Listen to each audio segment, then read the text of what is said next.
Are you ready? Stand by.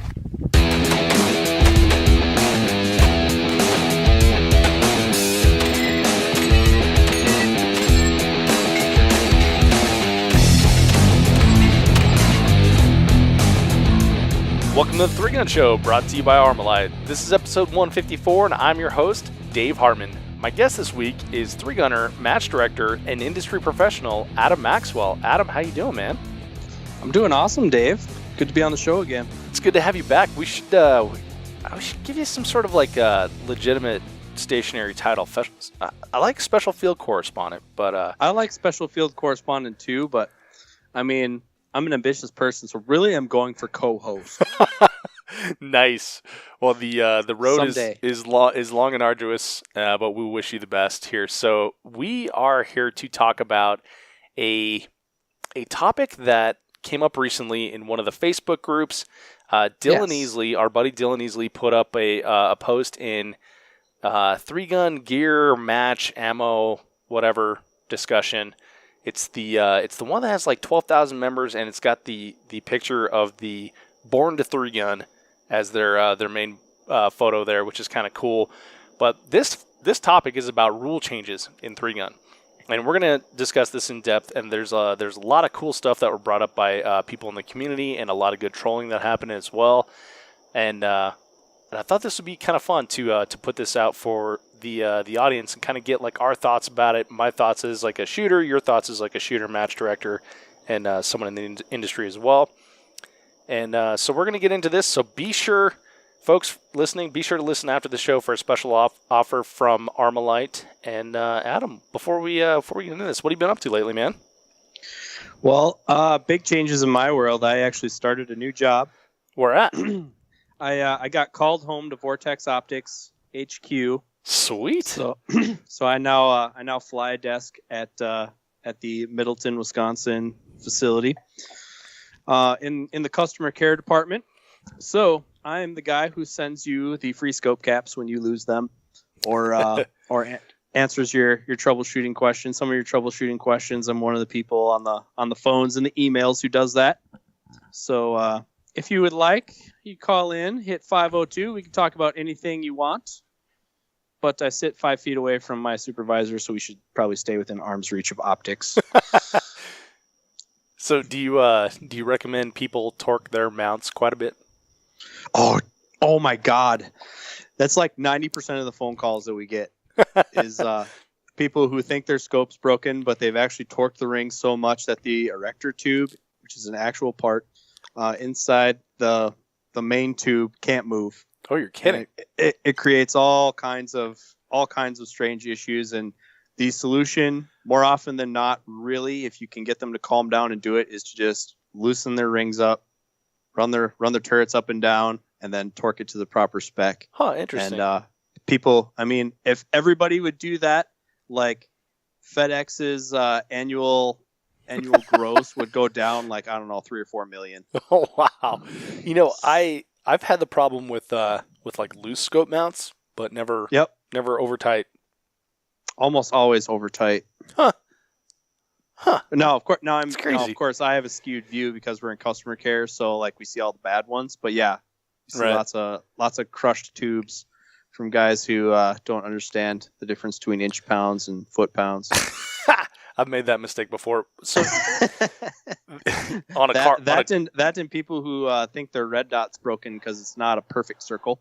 Oh yeah, and oh man, those too. So you and I spoke just a couple nights ago, and we were kind of talking about the red dot co-witnessing sort of thing, right? Oh yeah, with iron sights, and for the audience, like it's kind of a thing, like in the tactical world, to have your red dot in the same plane as your backup iron sights. So if you need to, if your red dot goes down, you can put your iron sights up, and that same cheek weld, same zero, et cetera, et cetera.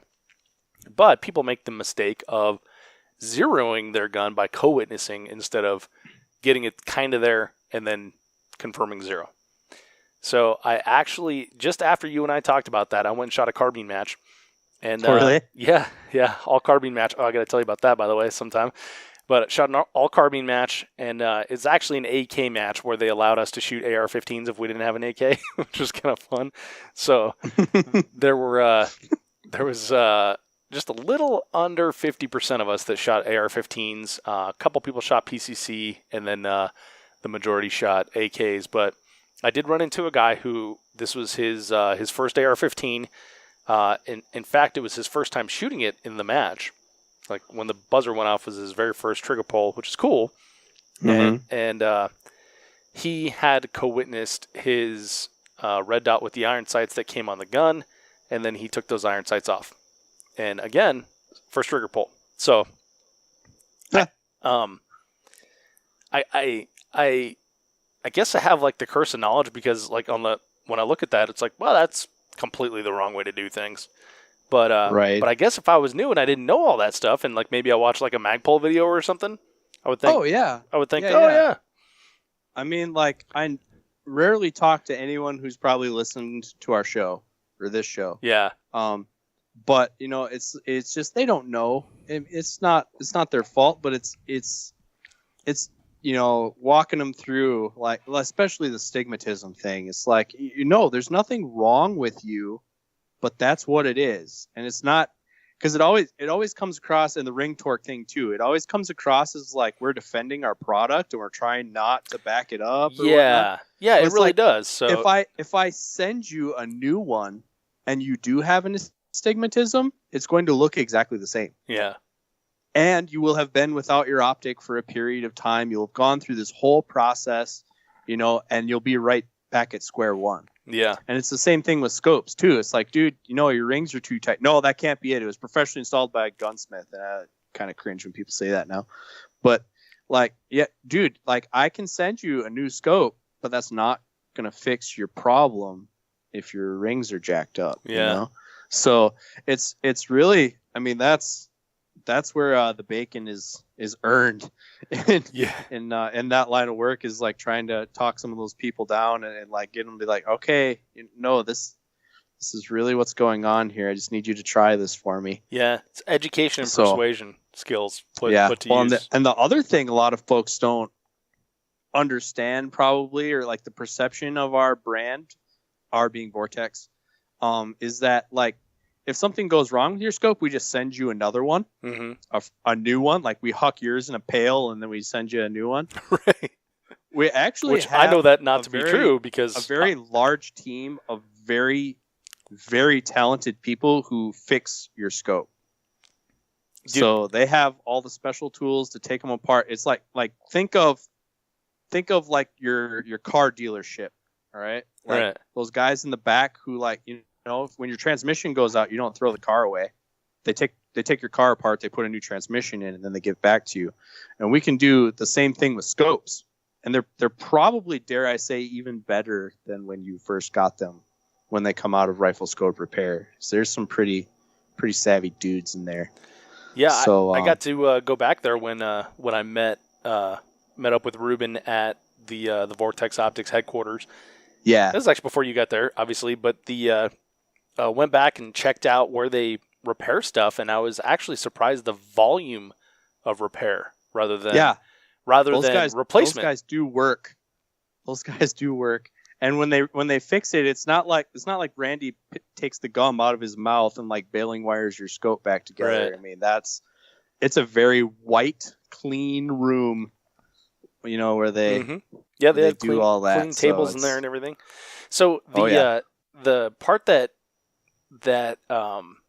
impressed me was the like the impact damage. Like people can drop stuff down a cliff and things like that, and instead of, like you said, chucking it in a pail, there are people that are actually able to repair that on site, which is kind of, you know, mind-boggling to me how something can take like that big of an impact, be aluminum and glass, and then be repaired. Especially on the Viper and the Razor lines, if the outer tube is still intact, they can replace anything that's wrong with that scope. Yeah, that's amazing. Pretty much.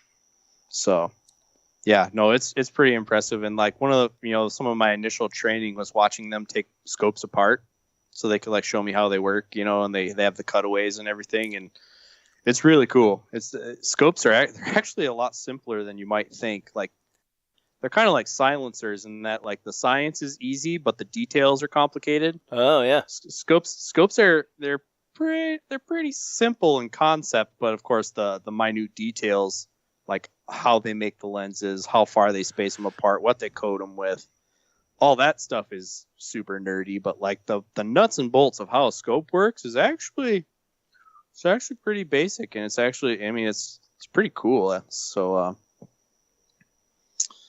but so career change, riding a desk now, and you've been integrating into the Wisconsin lifestyle with all their cheeses and their right. Yeah, I cherry consumed colas, some cheese and an adult beverage before I laid down in my hammock here. So nice. All right, well, Adam, let's get into our topic here, man. So yeah, I tagged you in this post, but I've been kind of laying low on the social media trying to figure out which way is up, so I missed out on this thread. Yeah, it was a pretty good one. This had well over 1,000 comments on it, and it actually kept me. I was gonna say kept me occupied, but it distracted me from what I should have been doing for. It became your full-time job. It really did. A good 3 to 4 hours. So I actually had to turn this into a show to justify reading every single one of those comments. But but it's also very interesting, right? So let's start off with Dylan's first post that kicked this all off, which is actually pretty interesting. So this is Dylan Easley, former guest on the show. He's been on actually many times. Love to see this guy on the range and everything. So Dylan's good dude. Dylan's great dude. If you're not familiar with Dylan, there's plenty of back shows with Dylan in it. So just go to 3gunshow.com and search Dylan in there, Dillen. And he likes to poke the bear, but his heart's in the right place. It really is. And he had, to be honest, Dylan being a pokey guy was less pokey in this than I've ever seen him. He was actually putting everything in. Our little Dylan's all grown up. I know. He's getting old. His testosterone's going down, so he's less pokey. But this was super constructive. So here's his original post. Open discussion, and then I think there's 11 periods after that. What rule or rules would you like to see changed in 3-gun? Give your reasoning as well. We have seen rules altered several times due to shooters voicing concerns or shooters becoming new match directors. The one that immediately comes to mind to me, no longer a DQ for a gun done muzzle down with safety off. Slings break and rifle hits the ground, no longer a DQ at most places. All-Star rule: 10-round magazine tube limit for shotguns in TacOps / practical, and they are loaded to capacity. 10+1 or 10+0 with empty chamber. No ghost loading. Reasoning: matches well with both the 24-inch and the 26-inch barrels. Still a, quote, practical length of gun that doesn't look cartoonish in videos. No issues with dump barrels and tube length. No issues with someone loading more than 8+1 allowed at the start. So, as you can imagine, because that was the original post, a lot of the discussion was based on those few things, right? The relaxing of safety, and the shotgun capacity. So, right off the bat, Adam, what are your initial thoughts on that? On the 10-round capacity, I guess I agree. I like shooting, ripping through 14 rounds on a 12 gauge. Just makes me all kinds of happy. But I have found it absurd when this trend started taking place. The whole, you can start with 9, but you can load as many as you want after the buzzer. I was kind of like, well, I am kind of going to agree with what a lot of people are saying here. And it's like, all right, well, capacity's capacity.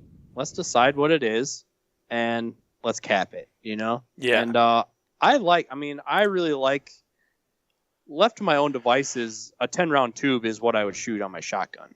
It's just got, it's got a good balance to it. The tube's still going to take the hit instead of my barrel, but it's, I don't know. I think it's just a good capacity. It's a nice round number. Yeah, I shot Blue Ridge last year, and they limit it to 8 rounds, right? So Mm-hmm. the Stoker M3000 I have has an RCA X-Rail 10-round tube on it, and with a 2-round extension, so I can be competitive like everyone else, right? So 12 rounds. So I took that I watched Mark Roth take that 2-round extension off and put a 2-round plug in there, and so now I'm at 8 rounds, right? So so I got to shoot almost 4 stages with almost 3. I don't know. I got to shoot a little bit with the 10-round capacity, and it absolutely did swing better. When you dump it, it's not like you're worried about the thing falling out because the receiver and the buttstock are heavier than the empty tube now. And, Correct. Yeah. And with an 8-round capacity, it was interesting loading because you can't just stuff a quad in there even if you don't need it. You have to make room for the ammunition when you're you start 8+1. And I found myself in a lot of places stuffing 2 as I was running instead of waiting for a spot to load a quad. So changes a completely different game. We're gonna see this a lot in what people have, and I only put down like the initial comments. Like there was many comments on people's comments. So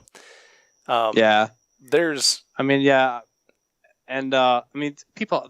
I'm gonna discount anyone who says they look cartoonish or it looks goofy. Like, who cares? Dude, all of our stuff looks goofy. Okay, well that's one of my arguments. I think it looks cartoonish and goofy, and and from what I can tell, when I talk to people that don't shoot 3-gun, they look at that like I used to look at those race I don't even know what the hell they called them. But the race guns from like the 80s that you would see in USPSA, right? Like, they're shooting space guns, and that's not for me because I'm not a space gun shooter guy. I guess. Okay, but yeah, you sir are a moron. But I could get on board with let's arrive at whatever reasonable capacity is, and that's the capacity. Yeah. And Dylan made a great argument in one of the threads that I'm totally going to steal from him right now. But one of the things that has always bothered me is why the shotgun starts with less ammunition than everything else. It's not like we ever have, okay, your pistol needs to have only 8 rounds in it to start, and then you can, reload a magazine right off the bat. You don't do that with your rifle. I think it started as a loophole that somebody found around 2013, and it just got out of hand. Yeah. So so I agree. Yeah. Let's make a capacity. Let's load to division capacity, and then let's let it rip. And whether that capacity, for the love of God, yes, you can have one on the lifter. Stop asking. And for whatever division capacity we choose, let's just let's make it so. The what's it called? The 10 round, the 12 round, whatever. Let's just like 10. It's biblical. I like 10. It's there's that whole decimal system works out well with. It's more than 8. It's less than 12. And then it is metric. And then if you go with a 10 round for TacOps, you can go 8 round for limited, and then obviously in open or unlimited, it's unlimited, right? Yeah. And you even have enough fingers so you can figure out how many to put in there. Yeah. I don't even know if we need to do the rest of the show now, but let's... well, thanks for listening, everybody. Yeah. We'll catch it. Well, let me read some of these comments. So I kind of lumped these into a few different categories that were super arbitrary just because we were getting started here, and I was kind of reading some of the same ones. So I kind of lumped these into categories of divisions, local gripes, mag restrictions, match style, options, PCC, of course, penalties, ridiculous, which I thought was a ridiculous comment. I probably should have called that something else. My bad. And then rules, safety, sportsmanship style, and then the classic trolling, which... what would Facebook be without trolls? What would Facebook be without trolls? We almost had an entire discussion that was constructive. But, okay, so first, let's just start off with divisions. I'm going to read a couple to you here. and we're going to find a couple themes. I don't think I need to read all of them, but then we're going to discuss them. So Okay. Mike Manzilla says, throw it all out, shoot heads up, no divisions, no restrictions, all out drag race. Going out on a limb here, Mike Manzella is an open shooter who seeks validation. I don't know. It's kind of interesting, but I can quickly see the practical nature of the game going away with that. John Fowler says, I have to throw this out there just because irons, smiley face. Weaky face. Way to put together a sentence. Yeah. He didn't start a huge discussion with that one, believe it or not. However, can't imagine why. However, when I see people shooting actual irons that are legit, shooting actual irons, like I shot the Magpul Governor's match with Colin Fawson. He won the irons division, which was actual irons, and it was pretty impressive. It was cool, but I think that you're gonna have a hard time getting people off of their Spitfire, right? Well, here's the deal. All right, like irons died for a reason. Like, and it wasn't some grand conspiracy by the NRA or anything like that. It's torture. Like the I mean, people in as a whole, the customers, if you will, decided that wasn't fun for them anymore. Vast majority of them, enough to make it a viable division. Well, so there wasn't much participation in it. Now you also have, on the flip side, you have TacOptics. TacOptics allows magnified optics. Mm-hmm.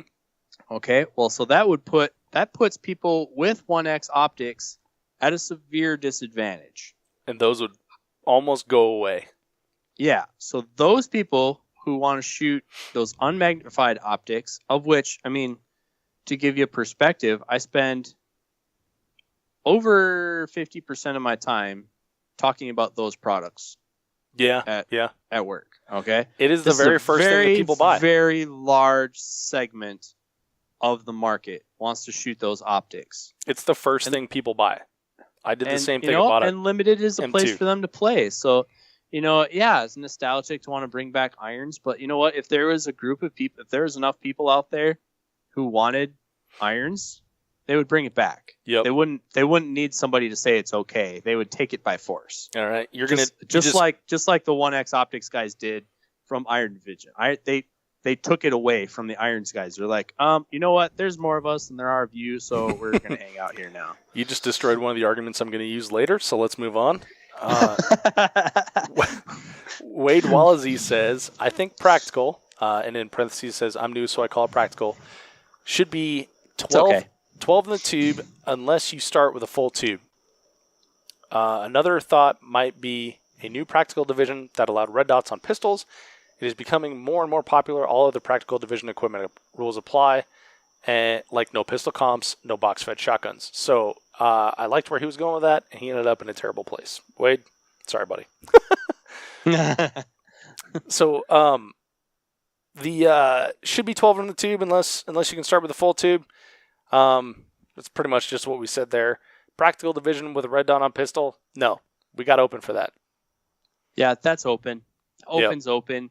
And it's always that like, oh, I'm not going to be competitive in open. Well, it's like, you know what? You're probably not going to be competitive in TacOptics either, because that's where all the really good shooters are, or most of them. And the whole thing is like there are divisions, there are gear requirements. Meet those requirements. Right. So if you want to bring your carry pistol and it's an Agency Arms tricked out Glock 17 with a red dot on it, that's cool and I'm happy for you, but it's the wrong gear for TacOps. You must shoot open now. There can only be so many divisions, and we're probably going to arrive at that theme here before too long. Yeah. Well, and there can only be so many divisions to have a viable event. I think there can be a max of 5 from what I've seen. Just number off the top of my head. But the vast majority of the stuff that we're seeing here we'll move a little bit faster here so we can get through a lot of them. But the vast majority of stuff that we see here is going to be based on local matches.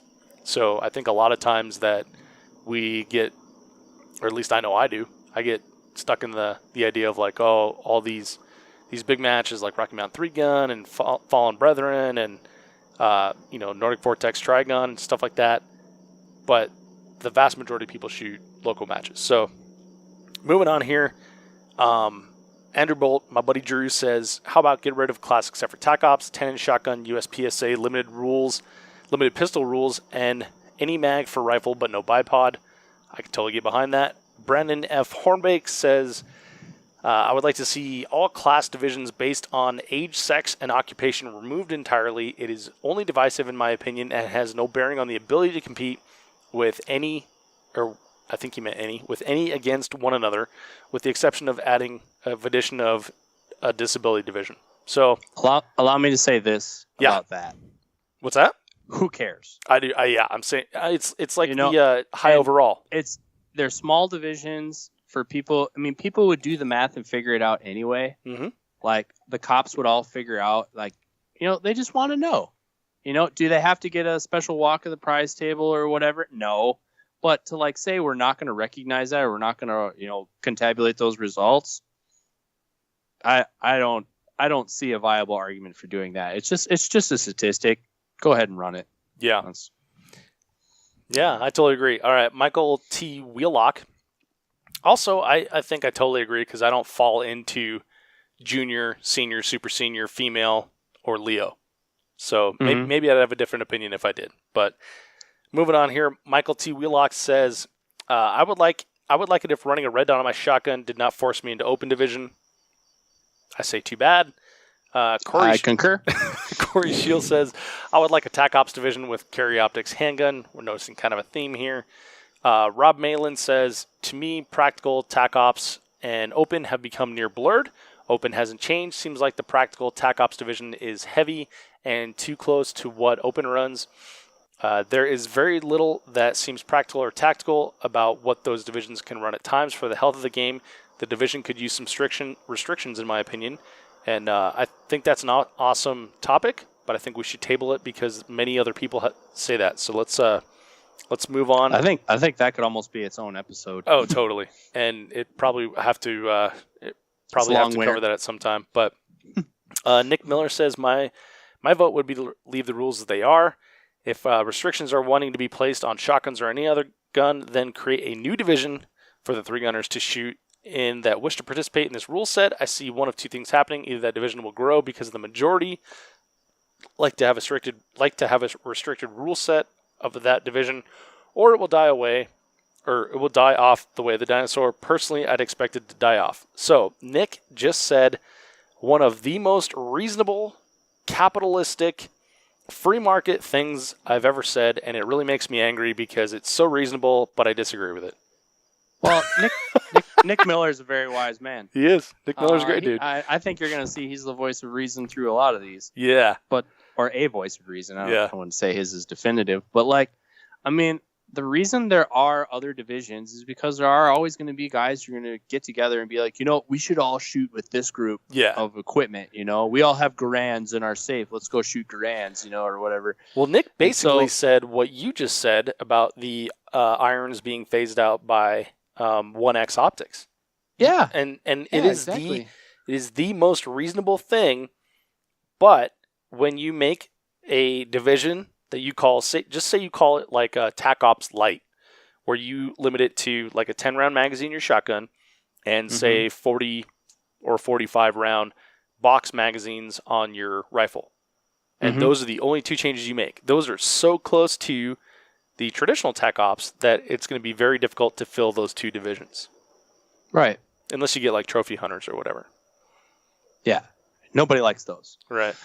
But, there needs to be some division. The whole, throw all the divisions out and let's just do one division. That's not realistic. There's still going to be dudes who want to do their own, they want to do something, they want to play by these smaller division rules. And, I find that people who are usually making this argument for only one division are in that majority division and they just want more validation for their win. Yeah. And I just don't sympathize with that, know?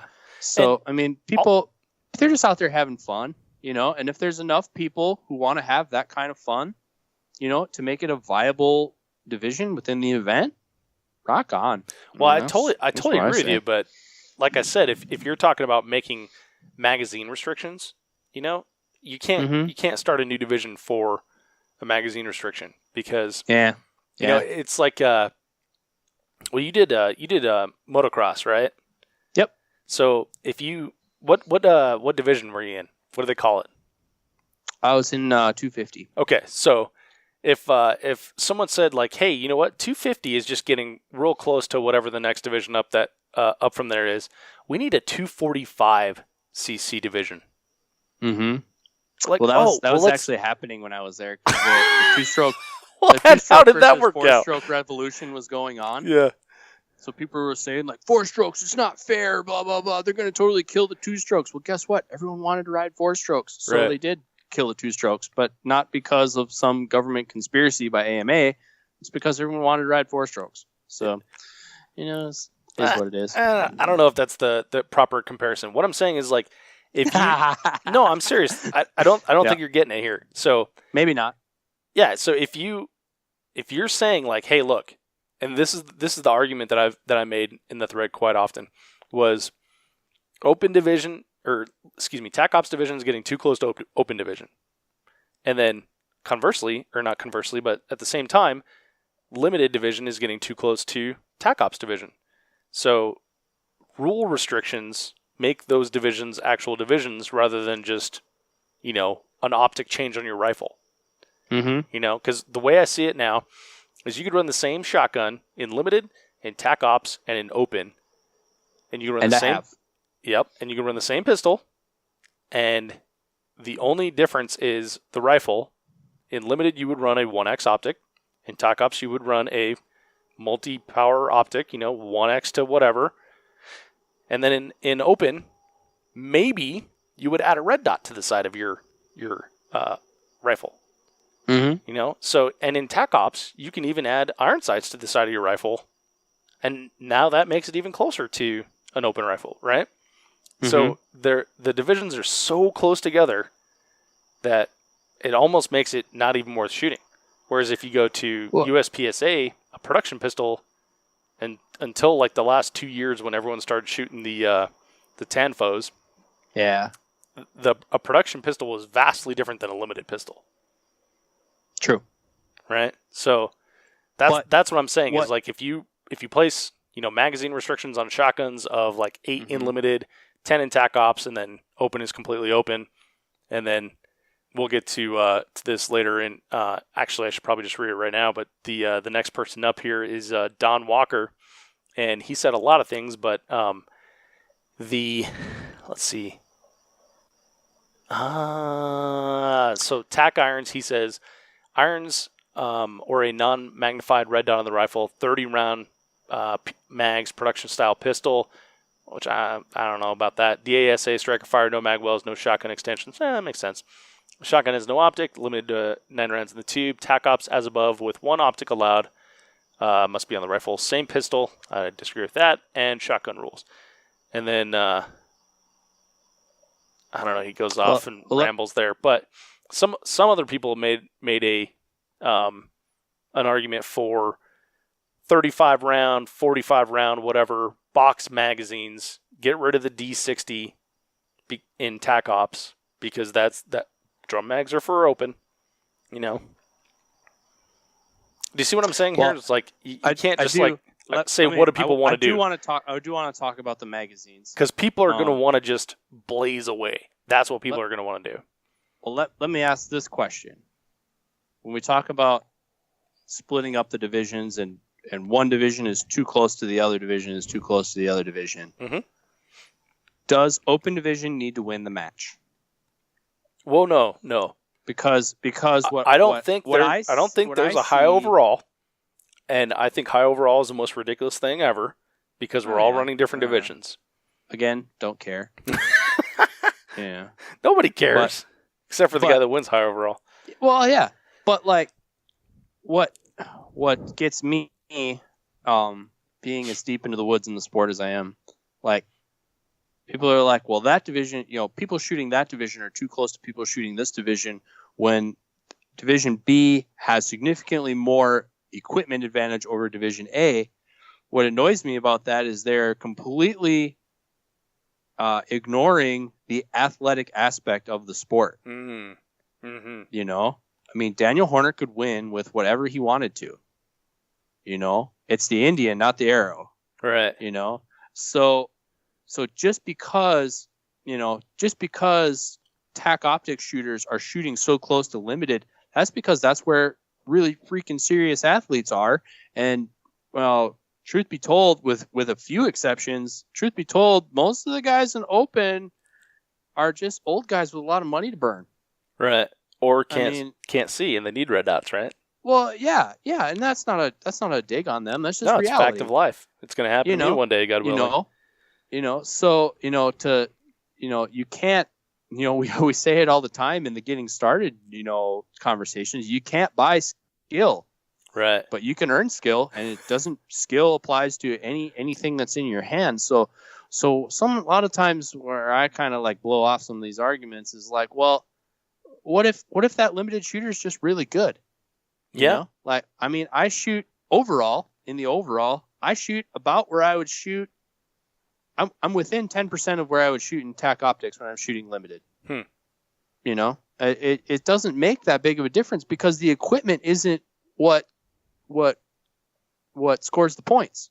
It helps, but at the end of the day, the skills, getting the bullets where they're supposed to go, I mean, the fundamentals are all the same. Well, you know what? Turns out I'm completely wrong on this, and we're gonna have to stop this podcast. Dang it! I know. I don't know. You make a good point, and that's not something that I had considered the closeness and how little it matters. I guess I'm playing both sides of the fence there. Of like, I don't agree with high overall as a thing because it's stupid.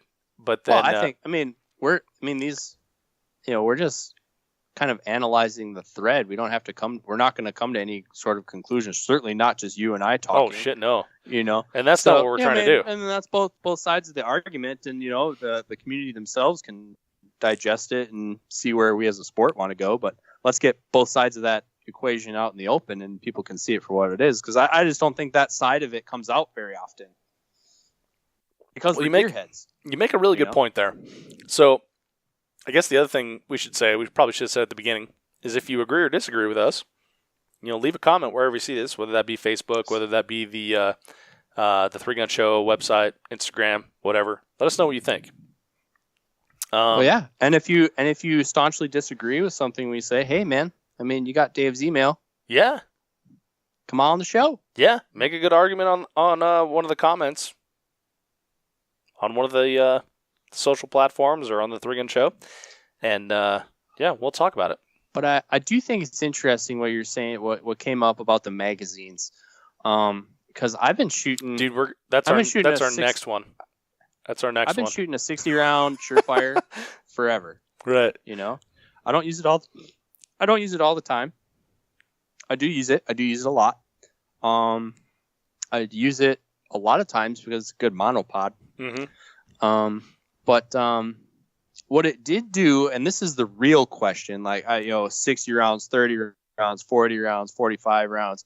The real question is do we want reloads on the rifle to be a viable skill set that you need? Yes.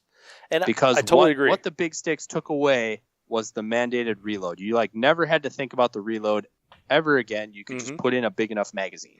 Well, so last year at Hard as Hell, they had a 52 round stage or something like that, 47 round maybe 50. So it's just outside of a Magpul, a $14 Magpul PMag with your Nordic plus 7 round extension, which is 47, right? So you have to have a Surefire, which I don't know what that costs. You can tell me. Oh, I think they're about $80, I want to say. Okay, so you have to have an $80 Surefire. It's an expensive magazine, I know that. Yeah, or a $125 Magpul D60 to run that stage without a magazine change. So right there, in TacOps, that makes a significant advantage that you can purchase for $80 to $125, right? Right. And Mhm. and like I understand, like you can purchase a comp, you can purchase a gas block. I mean, you can purchase all the advantage you want, right?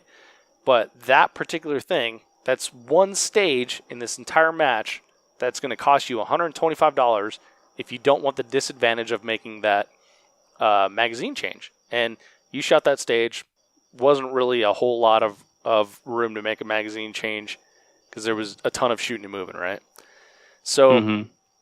that's the kind of thing. You're talking about the shoot house, right? Yes. Yeah. That was the 52 round rifle stage. Yeah. So that's the kind of thing that kind of bums me out when we talk about like, oh yeah, D60 is fine for TacOps. It's like, well, if we had a 40 round restriction or a 45 round restriction or whatever it is, then everyone would have to do a magazine change unless someone was good enough to put one in the A zone on several targets, right? True. And then True. that becomes a strategy. And throwing True. in a D60 is not a strategy. Becomes a viable strategy. Yeah. Here's the flip side, though. Probably not pound for pound, but running those magazines are kind of spooky. There is a little bit of a reliability question mark with running some of those. Well, I will say that I've used mine all of 8 times in 8 stages at local matches, and so far 100%. Calling it good. Yep, and a lot of dudes do. But there's a lot of people who have. Throw a comment up on that same Facebook group about Surefire 60 round mags, and you'll get an overwhelming, resounding no, they don't work. I've had great luck with mine, but I take really good care of them. We talked about that before too. Like I loaded in the hotel room. And put that's in a right. Ziploc bag. But so you're kind of taking your life in your hand. There's no free lunch. Right. It is an advantage. It's an advantage, or I wouldn't do it. But there's no free lunch. There's always, especially now that they're getting older on the original springs. It's like, is it going to work this time? Well, and I did see a pal of mine this weekend have problems with his D60 on the very first round after shooting. 30. They don't all work with all guns. But No. that's kind of getting off of the the original question. Like, do we want rifle reloads to be a thing, right, or not? I could go either way. I really don't care. But that's the question. I struggle. I struggle with that too. Double stack mags. Drum mag. This one came up. Last year at a match. A guy was not allowed to use a drum magazine in TAC Optics because it was a drum magazine. Mm-hmm. I, however, could use my Surefire magazine because it was a column magazine. Yes, and that is another tough subject there. I would call shenanigans on that. Like 60 rounds is 60 rounds, right? In my opinion. Yes. But they were letting me use my Surefire, so I wasn't going to ask too many questions because I really wanted to use it. So, I totally hear you on that one, and it's a tough one. But now that I have a D60, I care less about the round count as long as it's under 59. Yep. Yep. All right, so let's move on to our next category, magazine restrictions. Yeah. There are a lot of comments on this one, and we kind of kicked it off there. So I'm going to read a few of these. Aaron Jacoby says 30-round mags and TacOps, leave the drums for open. Austin Tulo says, I'm 100% on board with tube limits anywhere from 8 to 10 rounds total. 12-round clown tube is ridiculous, and I own 2 of them. Jared Bender says, El Prez already said make it so, and then he attached a picture of Donald Trump holding up a signed, what do they call those, presidential proclamation or whatever, with 10 rounds in TacOps. Well, there you go. Yeah. So President the man's said, spoken. I know. We just got to get through Congress. Well, not with the what are those? What the hell are those called? Declarations, presidential declarations, signing statements, executive orders. Executive orders. Thank you. Yeah, that bullshit that everyone complains about until it's their guy in charge. Yeah, right. All right. So anyway, Brian Brandow says bigger gap between limited and TacOps, 8+1 max, 30 rounders max on rifle, no extended base plates for pistol mags. I could get behind that. It's like it's basically 3 Nation factory rules. Dan Hott says 8-round shotgun tube limit in practical because quad loads 8 or 12 anyway. 10 is dumb, and I know because my first tube is 10, and it was dumb, and I always ran the 8 or a +2 cap for 12. Zachary McDonald says 1, 10 shot tube in practical division shotgun. 2, 40 round max for rifle practical. 3, WSB, written stage brief. Written stage brief should not be able to go against 3 Gun Nation rules or shooting styles. I don't really understand what he's getting at there. Well, I'll tell you in a minute. And then 4, fault line and start box makeups should be defined by 3 Gun Nation. Calling foot faults on paint is difficult at best. So 3 and 4, from what I can surmise, are problems with his local club, which I would guess is a 3 Gun Nation club, and they're operating under the 3 Gun Nation rules, and then going outside those. So I would put those under local gripes that we can't help you with here, buddy. Yeah, it's like rules are the rules. Y'all gotta get together on those and figure them out. Yep. But 4, that is actually something I've come across before, in that, I mean, you really do either need to have a raised fault line or a rope. Yes. Because I have done the painted line on the ground, and it's kind of a funny story. so that's why I bring it up. But like, I'm throwing together, man. In the past, I've committed to running way too many matches in a season. And so I got like my August efforts, and it was just like, all right, here we go. I'm just going to take the orange spray paint, and there's paint a little box here. That's where you're starting. And it was a jungle run type deal. And, we just started shooting. And our friend Brent, who you met, Brent shows up. He starts. He just starts shooting. He runs way over the line, like 3 feet over the line, and shoots. And we're like, the fingers are going up. How many procedurals he's gonna get? Gets to the end, and we're like, dude, you got a ton of procedurals. You were over the line, like not even close, dude. He's like, what are you talking about? And we're like, the line, dude. You ran over the. He's like, there's no line. I'm like, dude, the orange line. Oh, he can't see orange. He's colorblind. Cannot see orange. I was like, are you effing kidding me? He whips down his glasses. He's looking. He's like, I can't see. He's like, I'm colorblind as shit. I can't see that. We're like, well, then how did you know where to start? Like, there was an orange box where you started. Like, how did you know where to start? He's like, I just started standing in the hole. Everyone was standing in the hole in the ground. Like, that's where I started. We're like, all right, okay, yep, colorblind's a thing, I guess. Yeah. That was not fair to him. Yeah, it was funny, but it was, it really, in a major match, that is a competitive disadvantage. That's not a fair and equal chance to everyone. It's freaking hilarious. So I can get on board with number 4 there. Yeah, you either got to have a raised fault line or you got to have a physical barrier. Yeah, I totally agree. Let's see. Moving on. Jared Bender says, I'm 100% on board with the 10-round tube. I'd like to see straight mags only for TAC. I know the Magpul D60. Well, so we'd have to go back to 20s then. I know the Magpul D60 is hot, but it's a little too much, I think. I agree, and I love mine. I'm torn on that.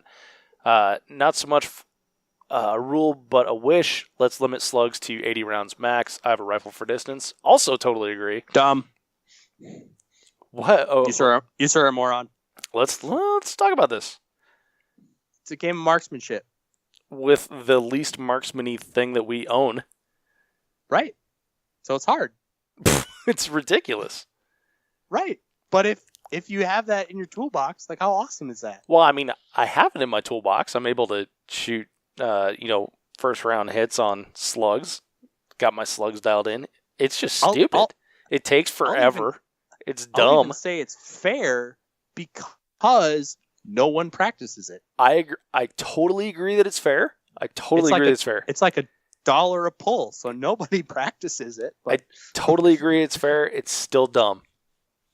That is the wrong tool for the job. It's like shooting, pistol targets at, 100 yards.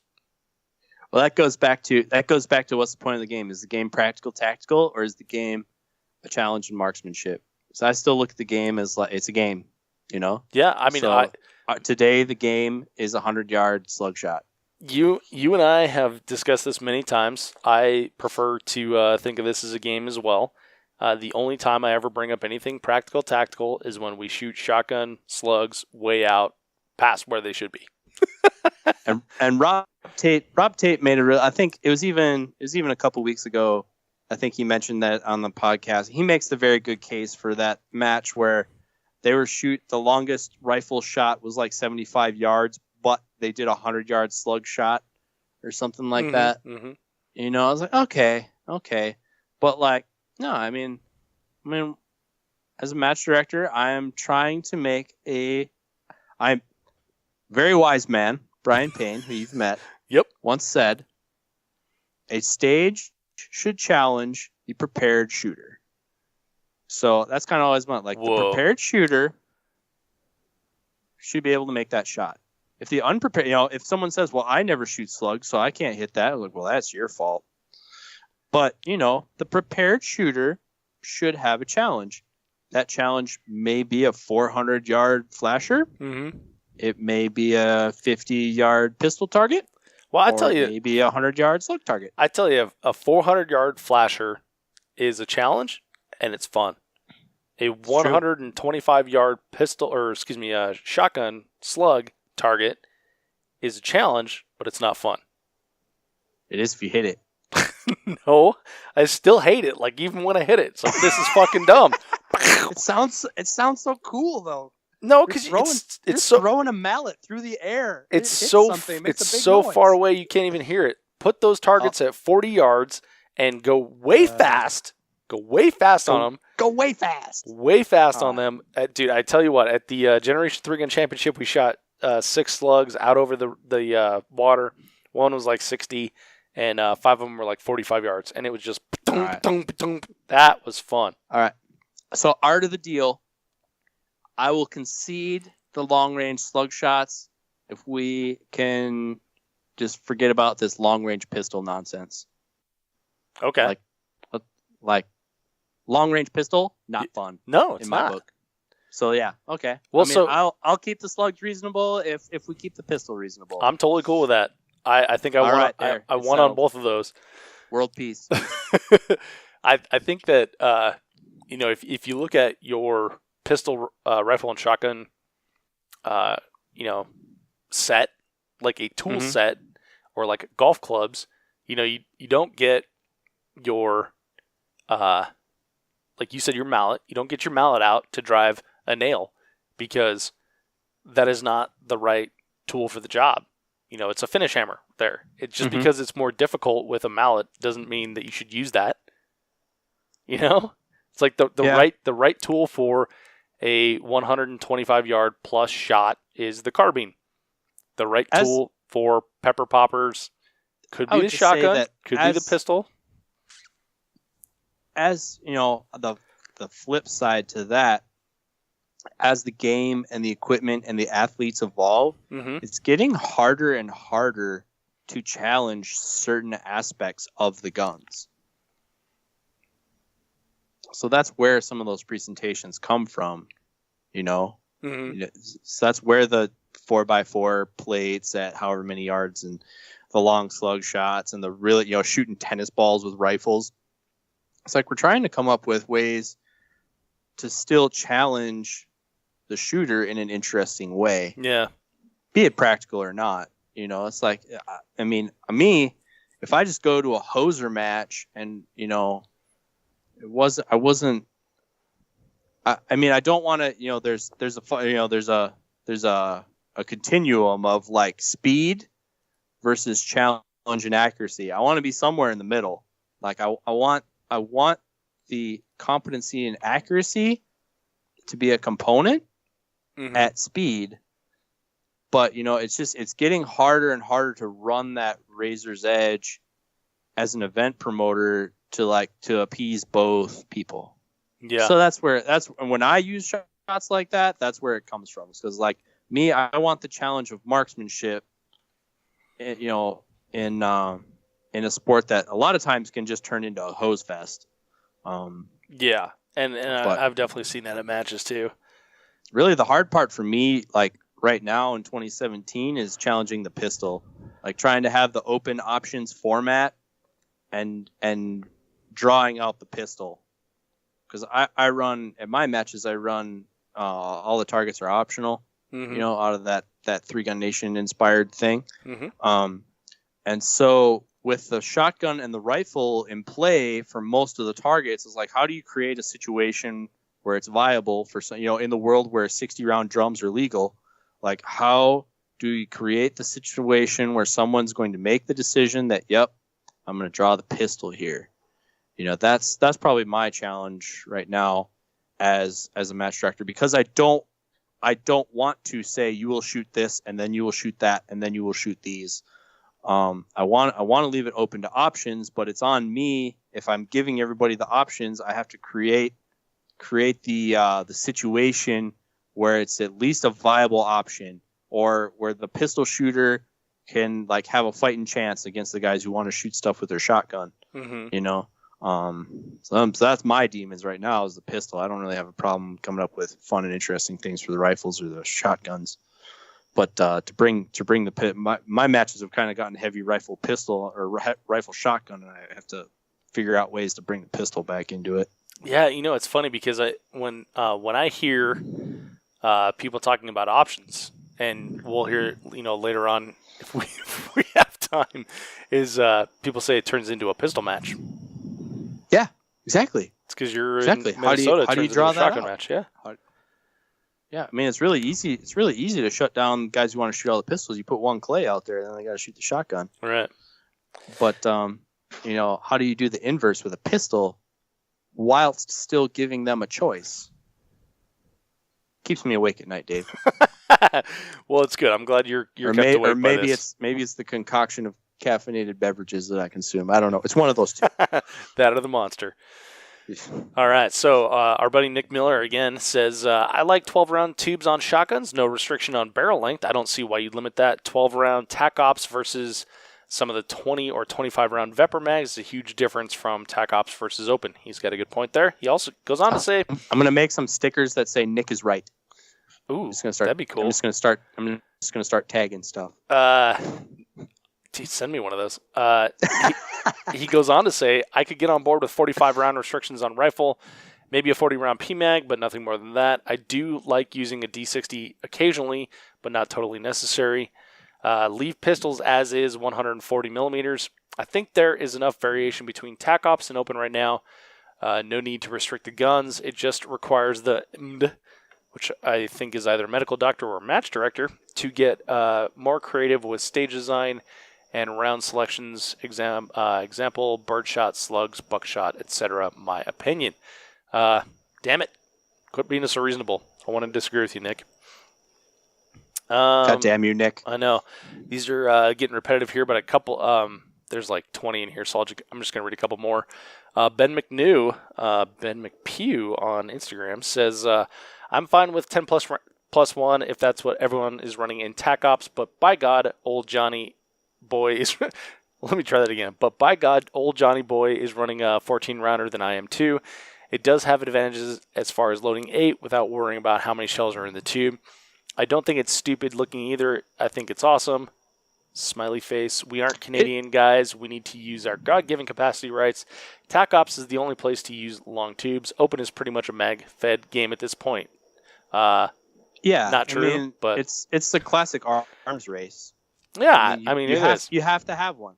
If you're buying, I mean, when I was in retail, guys were like, "Well, that looks stupid," and blah blah blah. I was like, "Okay, I'm just telling you, you want the long one." Yeah. Well, no, I don't. Like, you don't understand.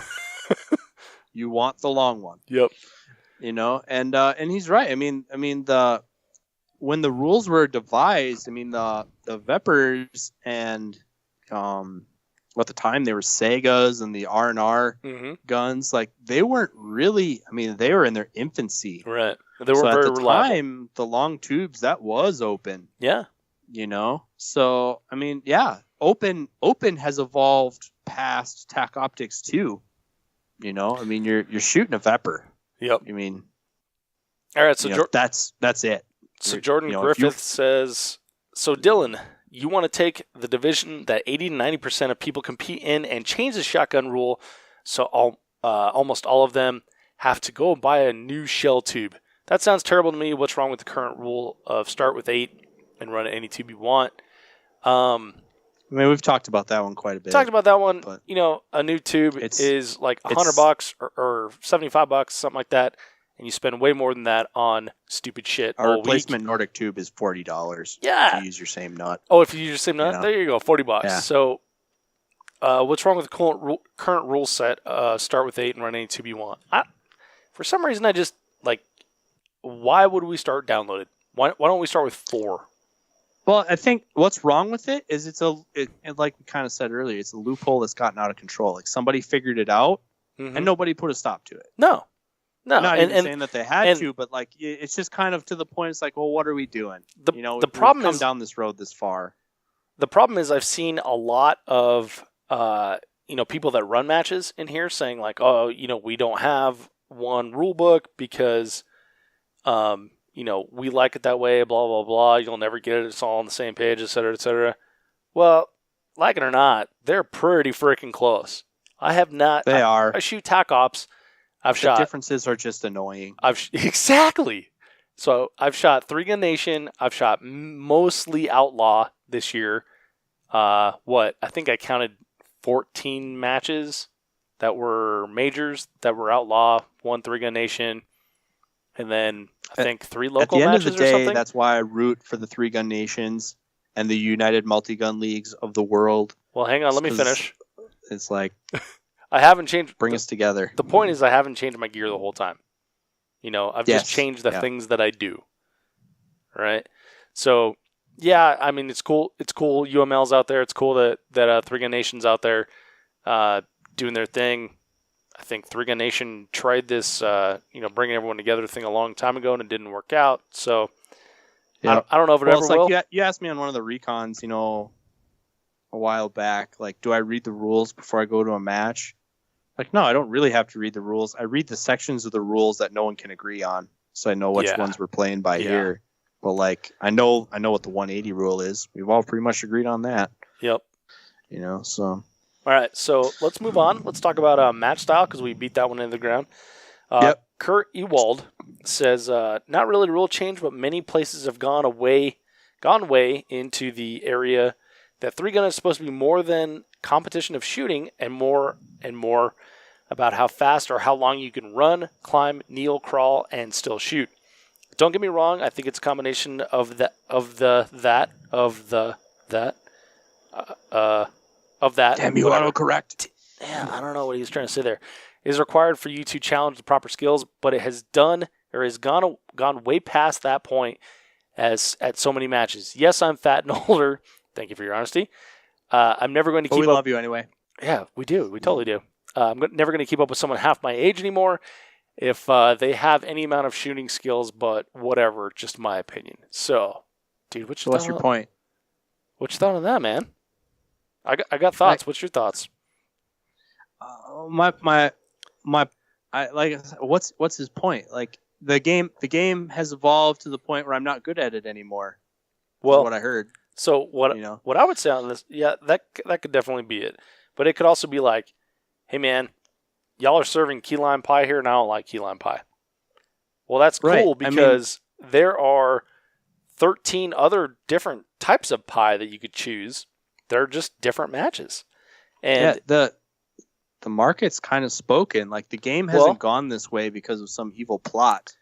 But I would say if you don't want that type of match, like if you have a bad knee or you don't get around so well, or maybe you're a little husky or whatever, you could seek out matches that would not be a big deal, right? Like 3-Gun Nation, they don't do the Blue Ridge style where you got to climb up walls, climb down walls, get on a slack line and shit like that. It's not like hard as hell, right? So there are options out there for you. I would say that, if you're Zombies in the Heartland. Zombies in the Heartland. If your reference is like your local club and they're doing that, maybe try to find another local club. But there are major matches out there that will suit anyone's preferences. Yeah, I mean, I think the game has gone in that direction because there's a sizable amount of us who seek that out. I mean, when I first got started, the reason we've talked about this before, it makes economically and logistically no sense for me to go to Iron Man.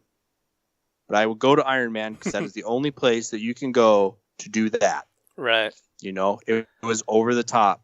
Same thing with Task Force Dagger. I would go to hell and back to go to wherever Task Force Dagger was going to be.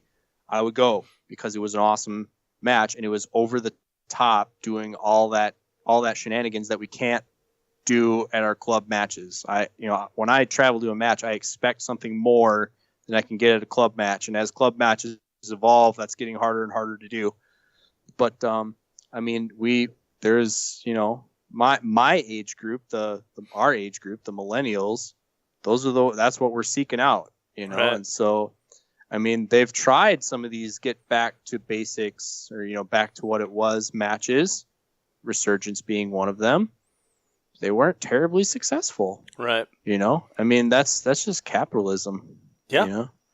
Not saying that there isn't room for folks who want those matches, but you got all corral together and make a match because at the end of the day, it's a lot of work to put one on, and match directors are going to do what they think is going to attract the most people. So, yeah, totally agree. All right, so our next category is options, and yeah, the first one is from Jonathan O'Brien. Not really a rule, I guess, but I'd like to see more freestyle as far as what targets I can shoot with each gun. I get not shooting steel with a rifle under a certain distance, but don't tell me what I have to shoot and when. And here. What? Yeah. Next one is from David Marlowe Jr. I agree with others who say options on which target can be engaged with gun or ammo type should be more prevalent. I thought Brian Corey did a spectacular job shoot for the gold this year with his placement of just a handful of clays on each stage that make folks think real hard about which gun to use and where. And I absolutely agree on this one. Did you shoot that match? Shoot for the gold? No. Oh. I did shoot 7 other Brian Corey matches this year, though. It is kind of a theme. Yeah. I've shot a lot of Brian Corey matches too. Yeah, and I love it. It's let's see, Texas 3-Gun Championship was run by Brian Corey. There was a lot of options there. There was some options at Pro-Am that if I had to do again, I would have done completely different. But that's the cool thing about options is it's you lean on what you think are your strengths at the time, Mm-hmm. Yeah, so thumbs up. I would agree there. Adam, our next category is PCC. Pistol caliber carbine. So we're going to breeze over the options or? Oh, unless you have something more to say. Those are the only two that we have. Well, I think our thoughts on the options things are pretty well known. I'm all about it, and I've pretty much exclusively gone that way. I don't even really do written stage briefs anymore on a week-to-week basis because it's you guys, these are the rules for every stage. Start anywhere you want and do whatever you want. Well, so let's, I guess if you want to hit that, let's hit that Jeff Kirkwall Memorial match. You had one stage brief for the entire match. Yep, and I put it on YouTube. Oh, did you really? Yeah. Start in any box and... Yep. Start wherever you want. Start anywhere with anything. And I, just kind of laid down which targets can be shot with which. But I'm in fairness, and I'm probably not going to do a good job. I'm going to try and make the case for the other guys because there are guys who don't like that style. Okay. And that kind of comes from the guys who don't like the quote unquote gamers. We talked about that in the governor's match. We did, yes. No gamers. We don't like gamers. We want it to be shot this way. So there's where we talk about the continuum between athleticism and marksmanship, there's also a continuum between cleverness versus execution. And I think there is a posse out there, and a lot of it is this, the guys we were just picking on in the last segment. Mm-hmm. It's they don't want the winner to be the guy who figured it out. They want the guy who shot it the best. Right. So there is a desire from some folks for matches where it's nope, this is the thing that you're going to do who can do this the best. And I shy away from those matches. I don't seek them out, but there are a lot of people who do like those matches. They like that format of, all right, we're not, it's not because they see the gaming as like cheating, it's like, right. No, this is what we're going to do. Who can do this the best, and right. so, and there's room for that in the sport too, but I think that's the two sides of the conversation that can be had on that topic. So it's interesting. And I guess I struggle with that because, it is a shooting competition, but I also look at it as each stage is a problem that needs solving. I do too. I don't agree with that logic. I'm just trying to be devil's advocate there. Right. I do like that this is a problem that I have to solve. Yep. I have 3 clubs in my bag of golf clubs, and I can how am I going to apply those tools to this situation? That's what I like to do. Those are the matches that I seek out. Right. Just wanted to address that topic adequately so we don't get blamed for breezing over it. No, I think you covered the other side pretty good. That's one thing I'm not very good at. So thank you for doing that. So moving on, PCC. We have 4 comments here. Let me read all 4 of them, and then we'll get into it. So Glenn Papp says, I would institute a new rule where if you shoot PCC and 3-gun, you have to wear a rainbow flag, cape, or DQ. That almost went into the trolling category, but it seems pretty legit. So next one. I mean, we make fun of PCC guys, but it doesn't make you gay. Sorry. No, not at all. They're still shooting guns. Exactly. So William Turner says, tighter rules on PCC. I've seen 3-gun matches turn into 2-gun matches over the past year or so, unless shooters are mandated by the course description to shoot their pistol. Chris Strabela says, first thing we do is get rid of whiny PCC shooters and go back to open and TacOps. Eric Dewberry says, change... Wait, are the PCC shooters really the ones who are whiny? I don't know if I should comment on that. Yes? Nah. Okay. Pull the pin on that one and throw it in the room. It could be the crossover from USPSA, but yes, I've seen a lot of whining from PCC shooters. However, a mutual friend of ours pointed out to me that a lot of it was from a Facebook group that describes itself as a PCC group, but is in fact a trolling group disguised as a PCC group, and that's like their objective is to basically tear down their own house, which is weird. So last one here is Eric Dewberry. Those people need a hobby. They do. Eric Dewberry says, change the PCC rules back to the way they originally were. If it's not a clay, it can be shot with PCC. So I totally agree with Eric Dewberry. I would also agree with William Turner. And I don't know about Chris Strabela. In 3-gun, I would totally agree. But here's what I would say. And I commented on one of the comments with this. And then I realized later that I'm pretty sure I stole this from Chad Francis. But just make the PCC a rifle and have them shoot the same rifle targets. And if there's a 450-yard rifle target, then either they shoot that target or they get a 15-second penalty, and then that will solve itself. All the concessions and stuff for PCC and 3-gun, I think, pushes 3-gun back. However, an all PCC match is fun as hell. A lot of people have been telling me that. I still don't believe it. But Ruben, my good buddy Ruben, tells me that PCC is the hotness, and maybe he's going to convert me over the winter. I don't know. But, I don't like the concessions for PCC. It's kind of like, it's training wheels. It's kind of like, it's kind of like the political issue that one of the first comments alluded to. It's like, I'm here, so you have to deal with me. Yes. Like, no, I don't. Yes. So I don't agree with that. And then, at the time when that first came on the scene, it was like, all right, this is financially motivated by some sponsors of the series, like they're trying to make this happen, and nobody's answer to a question nobody asked. We turned out to be wrong, but it's like, so I kind of heard two flip sides in there, and I'm terrible with names, so I'm gonna mix them up.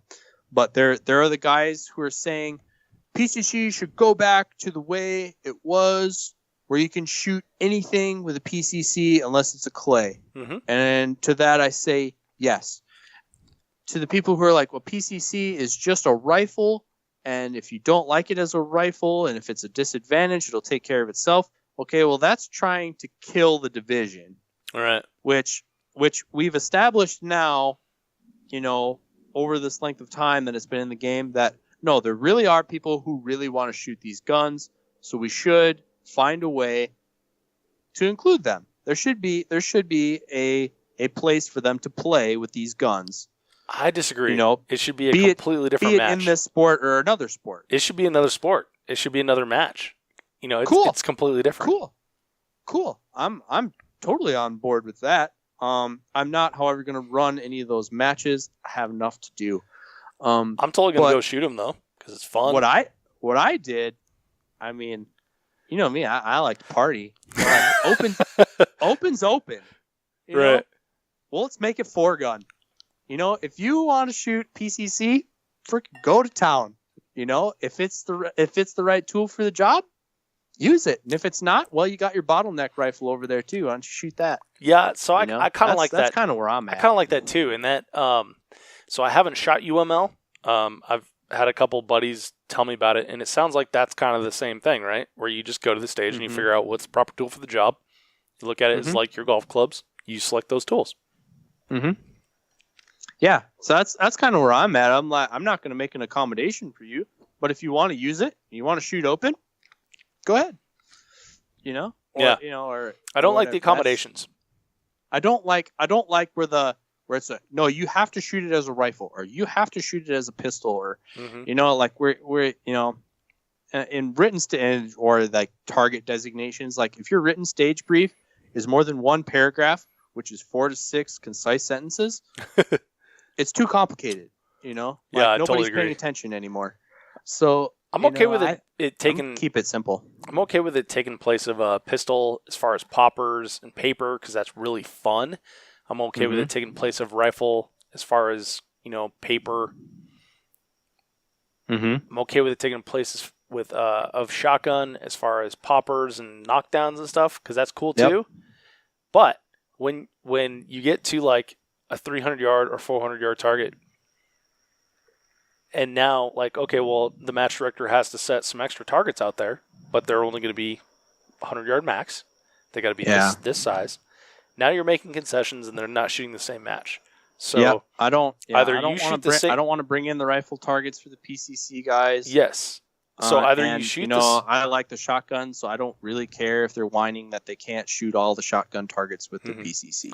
So either you shoot the same match as everyone else, or bring a rifle. You know?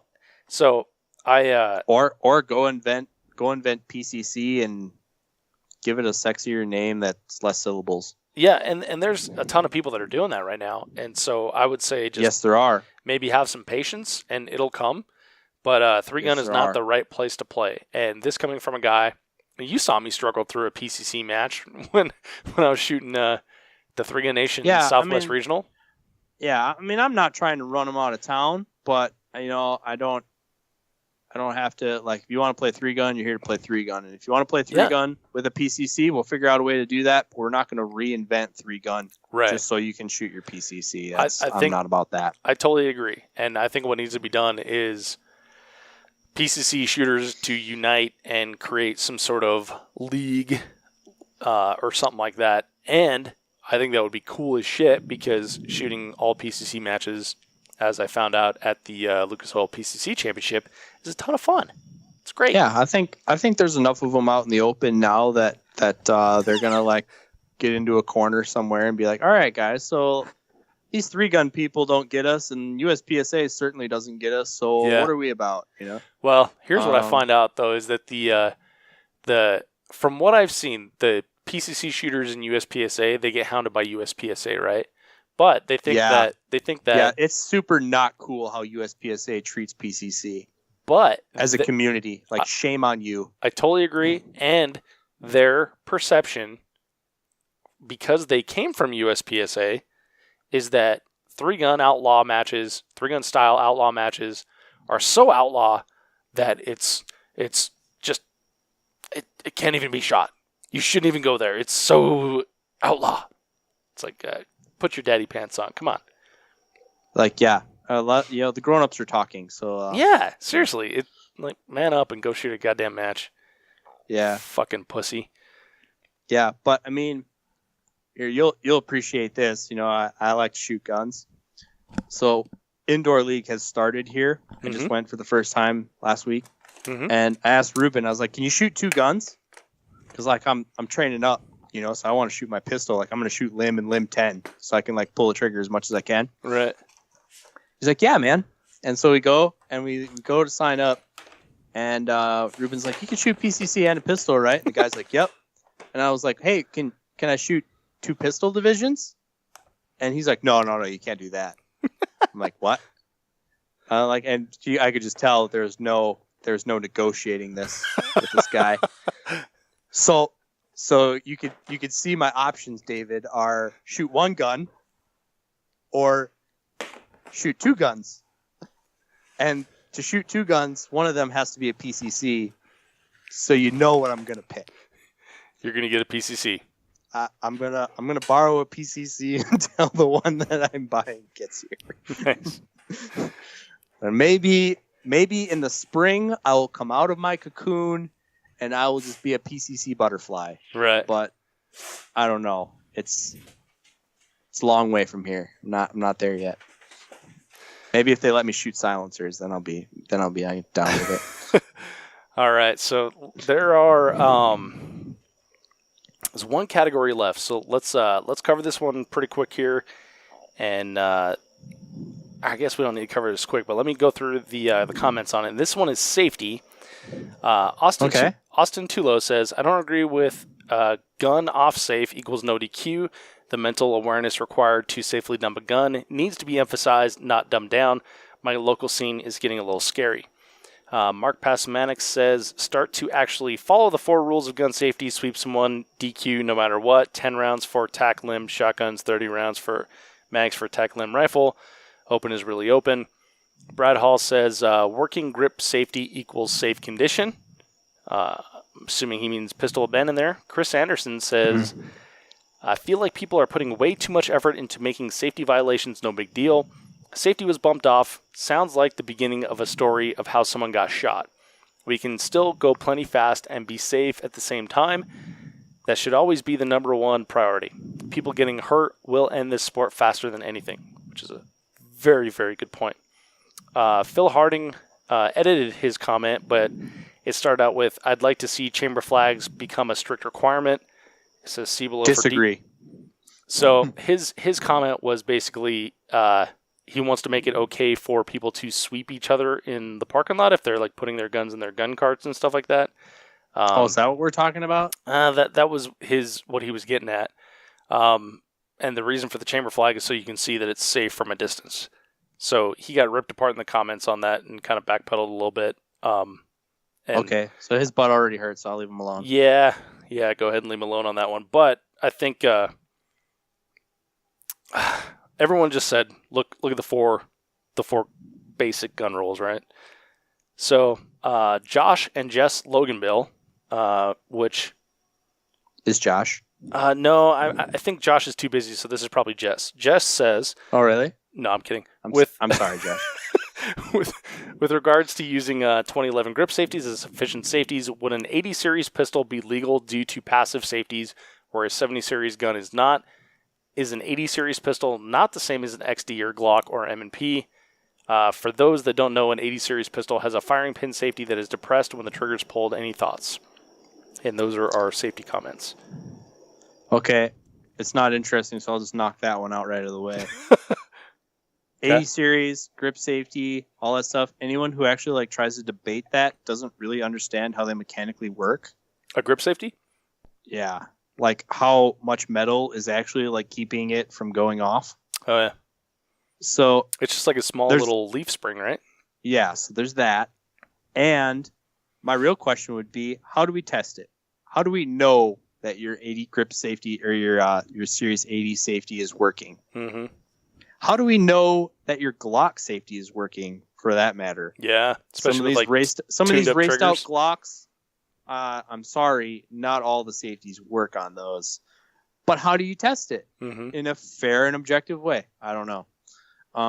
But I mean, guys, you're going to shoot a 2011. You got plenty of advantage over guys with the Glocks, or, with striker fired trigger systems. The safety is the great equalizer, and it's not that big of a deal. I'm sorry. Have you ever heard of a guy named James Casanova? I have. So I took a class from Mark Pasmanic, James Casanova one time, and when I was chatting with, when I was on James' side and doing his little stage, the idea of clearing a 2011 came up, because at that time most people were still shooting the striker fire pistols in 3-gun. James is shooting his limited. It was pistol. a simpler time. It was a simpler time. So he said, well, you dump your pistol and I will dump mine. And so it was ready, set, go. I reached down, I dumped my Glock, and he had his dumped before me. And what he did was drop the magazine, clear it around, and dropped it in the pail. Mm-hmm. And granted, this is several years ago, so I was new at it. I wasn't just like tossing it in the barrel like I am now. But he demonstrated that you can absolutely clear a pistol in a quick and expedient manner on the clock. It's a technique. Yeah. And, so I'm not going to apologize. If you're going to cry foul because you don't have a technique, you haven't learned to do something. I'm sorry. I don't feel sorry for you. So recently I've seen a lot of people complaining, oh, the dump bucket knocked my safety off of my pistol. This, that. It's like, well, tough shit. You should be lucky you only got a penalty on that stage, because when I started, that's a DQ. It's an unsafe act. Well, yeah. So there's a couple things that go into that. One would be, and the one that I would say is one of the advocates for why the rules are the way they are, is there's no consistency in how those props are constructed. Right. So, it's kind of the Wild West as far as dump receptacles go, and some of those are prone, or they are set up in a way that you stand a pretty good chance of your safety getting snicked. Mm-hmm. But I would also say that there are ways you can dump your 2011 that protect the safety. So yes, if you throw your 2011 into a box or something that's set up, and primarily the ones that are, I would say a good example of this are like the ones that the 5-gallon pail with a piece of wood in it. Yeah. A slotted piece of wood. Mm-hmm. If you just toss your, I'm using that term for the visual, like you just toss it in there, like you flick your wrist and you let go. So the muzzle's going in, yes, your pistol is going to kind of have a roll to it, a forward roll to it. Depending how that box is made, how the material is, what kind of paint they used and whatnot. Yeah, your pistol is rolling in the direction that makes it pretty possible for something to interfere with the safety. Mm-hmm. However, if you throw it the other way, I use the term throw loosely. If you put it, if you let go of it so that the bottom of your pistol is more the angle of the rotating against the direction of the safety, it can drag on the safety all it wants. It's just going to push it up further. So you as a competitor can protect yourself from these devices by the technique that you use. Now, yes, if you're careless and you throw it in there, yes, you stand the risk of your safety getting snicked off. However, you as an intelligent person could also realize that this is a risk you're taking, and you could take technique measures to protect yourself from it. All right. So rather than being a victim and saying, "Oh, it was the dump bucket." Yeah, if you just go caveman on it, yes, you absolutely run the risk of your safety coming off. You absolutely run the, I don't really, how many pistols have gone off in dump buckets? I mean, I'm sure there's some, but it's not very many. Because you still got to pull the trigger. So, I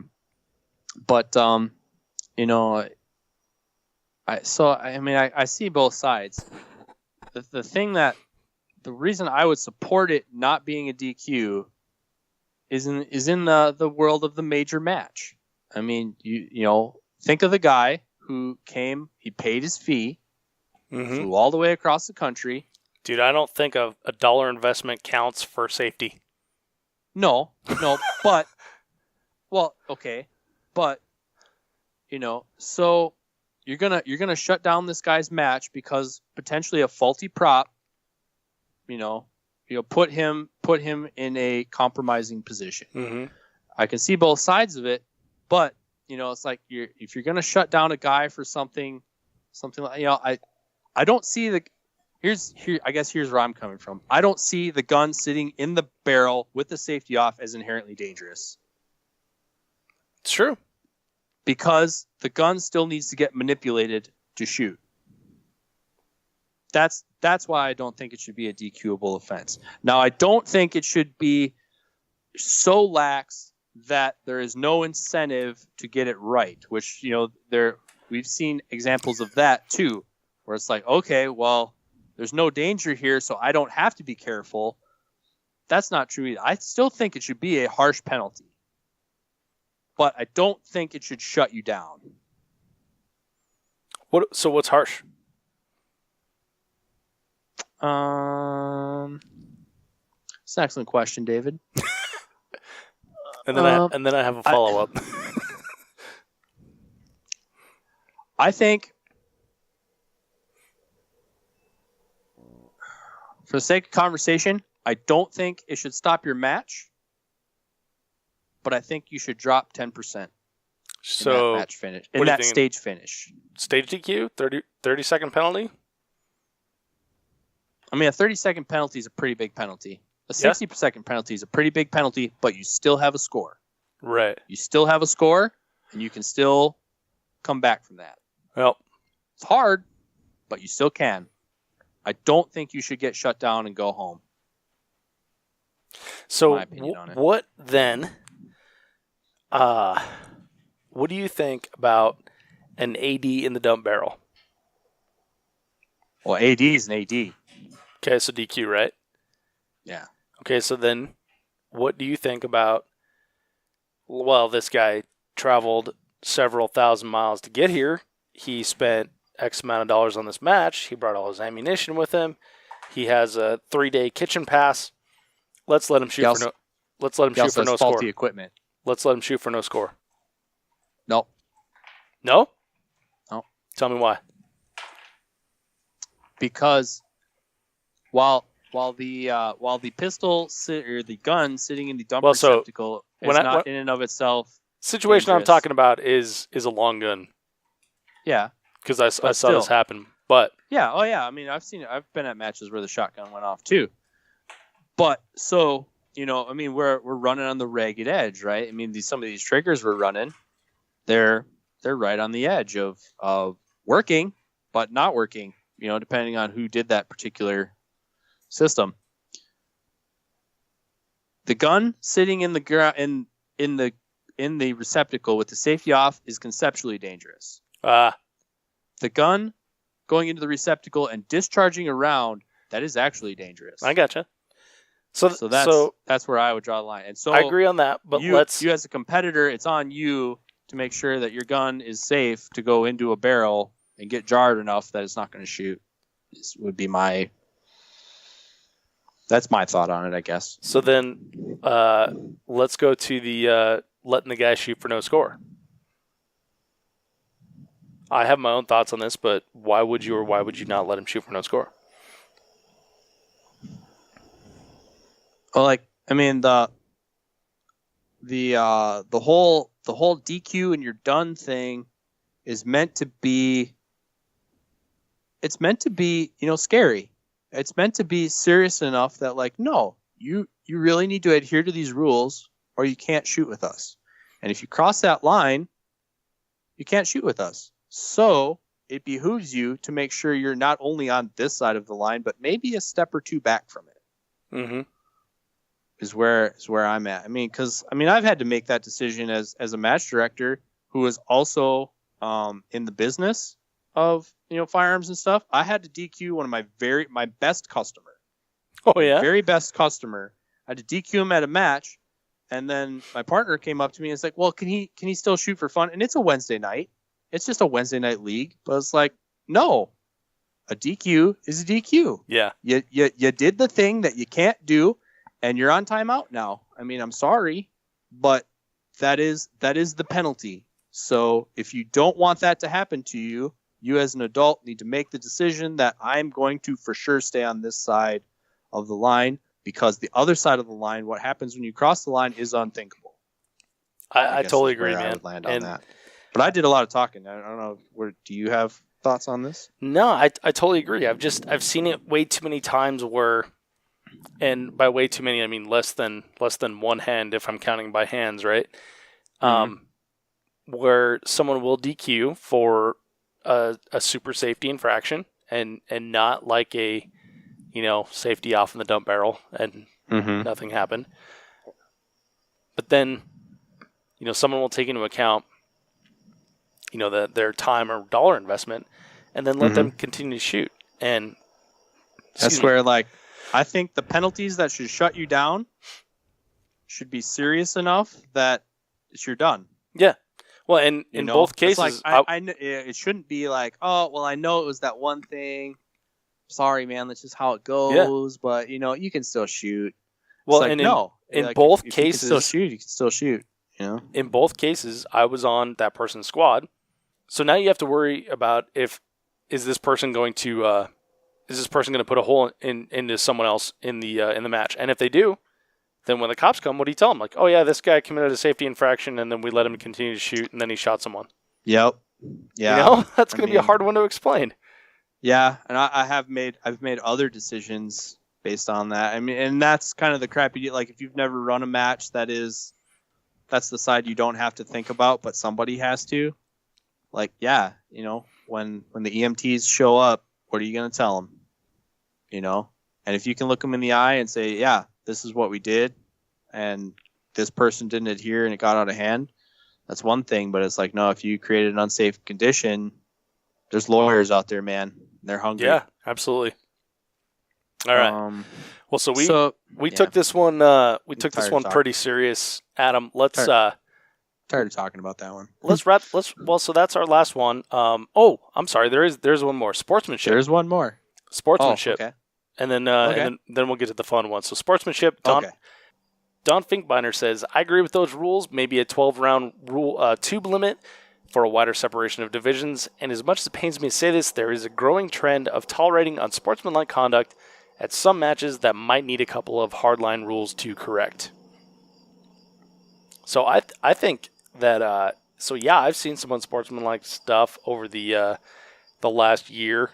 Most of it has been arguing with ROs, and then hardline rules to correct. Like in every rule set, there's a sportsmanship clause. It's like, I don't think we need a new rule. I think those rules are in place. Yeah, I think people are afraid to use it. Having the rule and having the stones to enforce that rule. Yeah. Are two different things. Well, it's like we were just talking about in safety. Like, someone spent a significant amount of money to get to this match.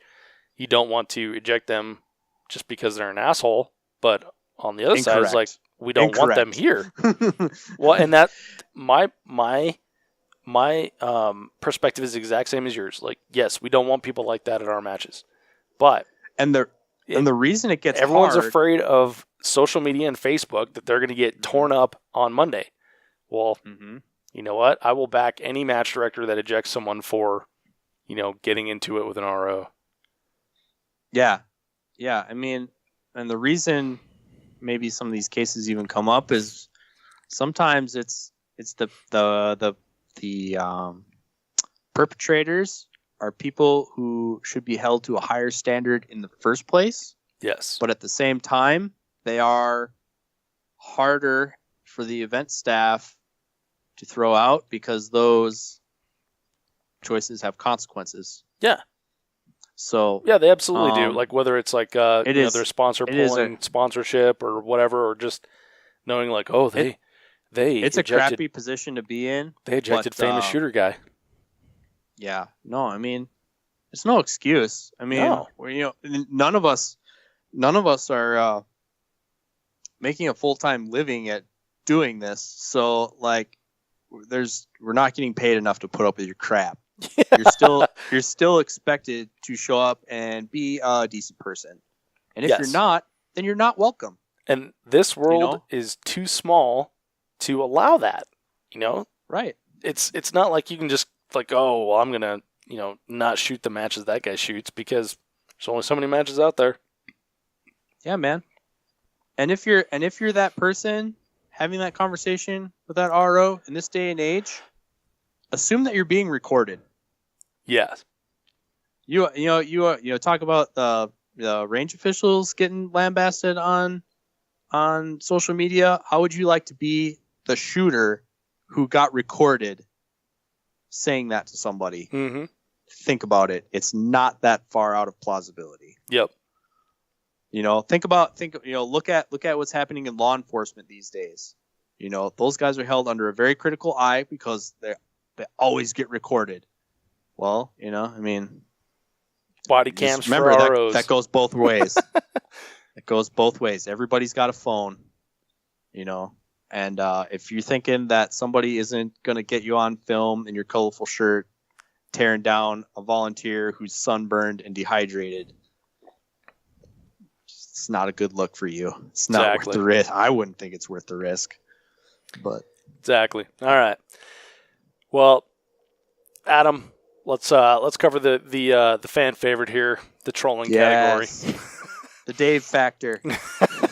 This is not the Dave factor. No. Well, it's fun factor. So I was pretty active in this thread, and I guess I did kind of make some silly comments here and there, just of. How could you not? Well, some people say some weird stuff, so it's like, have you ever actually shot a 3-gun match before? But yeah, do you have a 3-gun, bro? Yeah, and if you haven't, that's fine. But don't make wild proclamations if you haven't. Maybe listen. Yeah. All right. So Matt Kupica says, "I'm confused as shit, so I have a new rule: call it tack irons, tack optics, and open instead of practical and whatever else." Bob Jensen. Matt, just put it on a spreadsheet and it'll all work out. Bob Jensen says, Chris Strabela, look at this IDPA bullshit. Jonathan Deerking says, one rule that always baffles me, why is the 60-round Surefire mag legal in a lot of TO rule sets, but the D60 isn't? I love my D60. And I disagree with any tool, two blank limits in TO. Want to slow a person with a long tube down, give them a smaller dump barrel. Right, Ian and James? Which I don't agree with. I don't think you'd want to give anyone a smaller dump barrel. Jonathan, come back to Wisconsin. And create an unsafe situation. Jody Chitwood says, and I totally agree with this one, by the way, bump anyone quad loading into open. Don't hate the player. Let's see. Mark Pasamatic says, how about minor unsportsmanlike behavior? You get to clean the porta potties. Better than DQ. I mean, I told Mark just to DQ me at that point. Yeah, that's not how that works. I'd rather have the DQ. All right. Let's see. You brought up minor, though. How about this? Yeah. Major minor power factor in USPSA. Shut your face. Well, yeah, but I mean, think about it. No, that's a terrible idea. Power factor is the worst thing that's ever happened to anything, ever. Between divisions, though? You want to talk about separating divisions? power factor is ridiculous.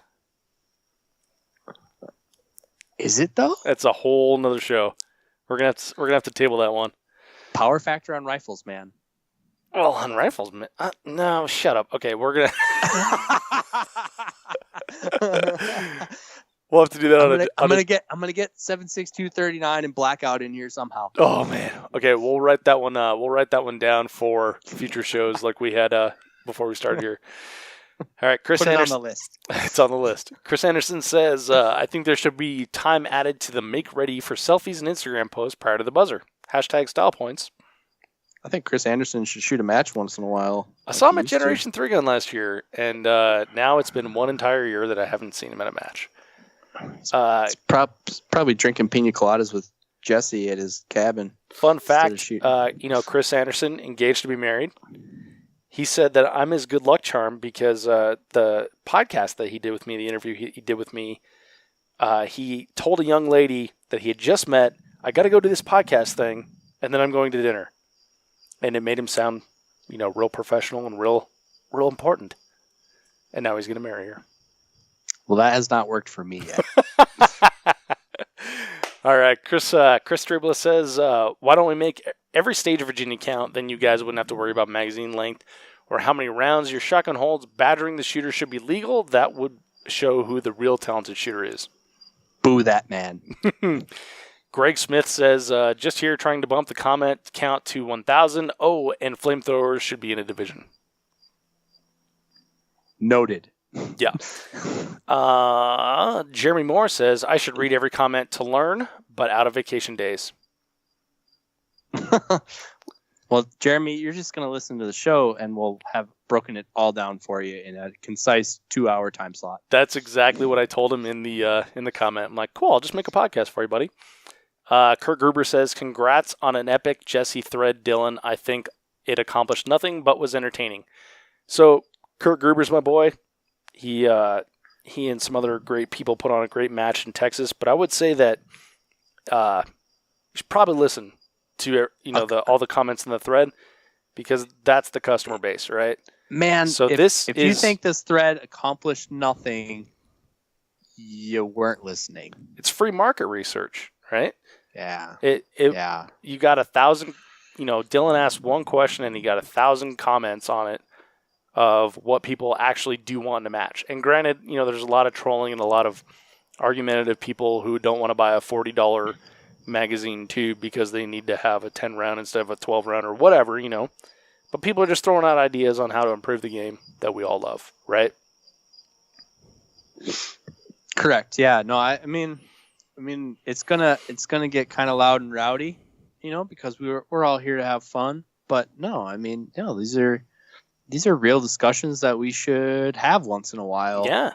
We should take a bearing check on all right, well, we've been and the shotgun tubes are a perfect example. We've been going in this direction because nobody really asked the question. Because inertia. Yeah. Right? Yeah. No, it just got a bunch of inertia behind it. And then, I know guys that have 14 round tubes just because they're way taller than me. And then all of a sudden here we are and we kind of looked around. It's why are we doing this again? Mm-hmm. And then, so maybe everybody can be like, well, yeah, I like 10 round tubes. You like 10 round tubes. We all like 10 round tubes. We just have 14 round tubes because everyone else does. Let's all go back to 10 round tubes, and yeah, well, that's the only way that stuff happens. So. It's like Ben McNew said, I'll go with 10 round tube, but if everyone else has got a 12 or a 14, that's what I'm going to run because I don't want to be a disadvantage, right? Yeah, no, I've already got mine. I've been saving it for the day when it comes back. Nice. I keep it cleaned and oiled, and so it doesn't degrade with time. All right, well, Adam, this has been a lot of fun, man. This thread was kind of interesting. The discussion that you and I had was even more interesting to me, anyway. We'll see if anyone else likes it. But if you feel passionate about this topic that Adam and I were just talking about, let us know in the comments. Clearly, there are a lot of people that have a lot of vested interest in this. This is a game that we all love. We're all trying to improve it, so with the best of intentions in mind, let us know what you think. On Facebook, on Instagram, on 3gunshow.com, wherever is most convenient for you. Adam, any final thoughts on the shenanigans that we just saw here? No, I think we covered it very well. Well, Like I said, I mean, I kind of missed it when it was on Facebook. I kind of wish I could have watched it unfold, but Yeah. Well, again, it took away 4 hours of my life, so I'm glad to condense it with you here. well, now 6. So Well, 4 hours is kind of a misestimation, but yeah, no, but I mean, it's good. It's all good stuff, and I think some of that stuff should get out in the open. We should talk about it once in a while, so Why some not? people can know why we do it. Or, I mean, if we've gone off the rails in some way, maybe we can start taking the motions to get it back in check. So yeah, well, and I think talking it out with you it's all changed good my mind stuff. on a couple things. So it's not like we all have these super firm positions. We just want to make the sport and the game better for everyone. Yeah, I mean, I want nothing more than for the sport to grow, so that there's more and more diverse ways to shoot 3-gun. Yep. So, Well, Adam, this has been great, man. Thank you for being a part of the show. As always, this has been a great time, and really appreciate your input, man. oh, thanks for having me, Dave. It's always good to talk to you. It's on and off the mic, as we've established. Yep. So, All right, and for the listeners, before you take off, check out the show notes at 3gunshow.com/episode 154 to links to things that we discussed in the podcast, including the Facebook group that we're discussing here. You can also sign up on Patreon as a 3-Gun Show supporter to purchase your very own 3-Gun Show logo tee from the show notes there.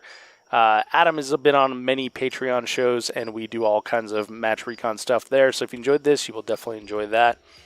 As always, we got more coming. We got more coming, dude, as always. All right, this podcast is brought to you by Armalite. Armalite has allowed me to get special pricing for listeners on their line of 3-gun rifles, both the 13.5 and the 18-inch, as well as their competition handguards, gas blocks, and tunable muzzle brakes. If you're in the market for a rifle or components to build your own, email me, dave@3gunshow.com, and I'll hook you up.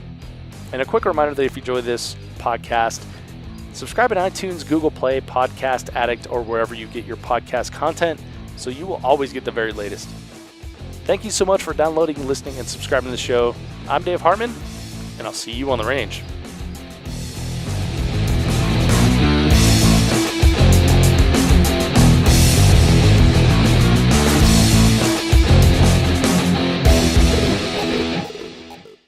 If you are finished, unload, show clear.